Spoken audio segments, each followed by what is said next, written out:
കോഴിക്കോട് വടകര തലശ്ശേരി റൂട്ടിൽ ബസ് പണിമുടക്ക്. ബസ് തൊഴിലാളിയെ മർദ്ദിച്ച പ്രതികളുടെ അറസ്റ്റ്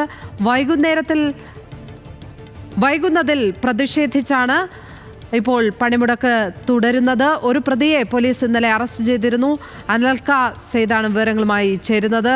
അനൽക, ബസ് പണിമുടക്ക് ഏത് തരത്തിലാണ് നടക്കുന്നത്? അവിടെ ജനങ്ങൾ വല്ലാതെ വലയുന്ന സ്ഥിതിയുണ്ടോ? കണ്ടക്ടറെ മർദ്ദിക്കുന്ന ഒരു സാഹചര്യം ഉണ്ടായിട്ടുള്ളത്.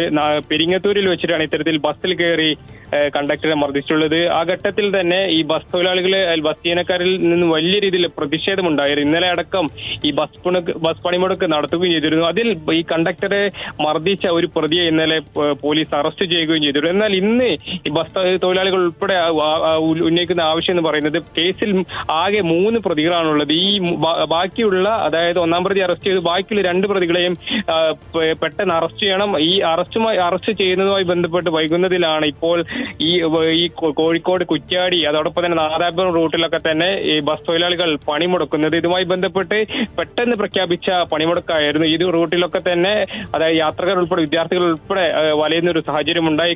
KSRTC ബസ്സുകളിൽ ഉൾപ്പെടെ ഇത്തരത്തിൽ വലിയ തിരക്ക് അനുഭവപ്പെടുകയും ചെയ്തു. ഈ പെട്ടെന്ന് പ്രഖ്യാപിച്ച പണിമുടക്ക് മൂലം ഈ അതിന് ബദൽ സർവീസ് ഒക്കെ ഒരുക്കാൻ പ്രയാസപ്പെടുകയും ചെയ്തു. നിലവിൽ ഇതിൽ കേസിനകത്ത് ഒരു മുഖ്യ പ്രതിയെ പോലീസ് അറസ്റ്റ് ചെയ്യുകയും ചെയ്തിട്ടുണ്ട്. കുഞ്ഞിപ്പറമ്പത്ത്, അതായത് കുഞ്ഞിപ്പറമ്പ് സൂരജിനാണ്. അനൽക സെയ്ദ് എം.വി ആണ് വിവരങ്ങൾ പങ്കുവച്ചത്.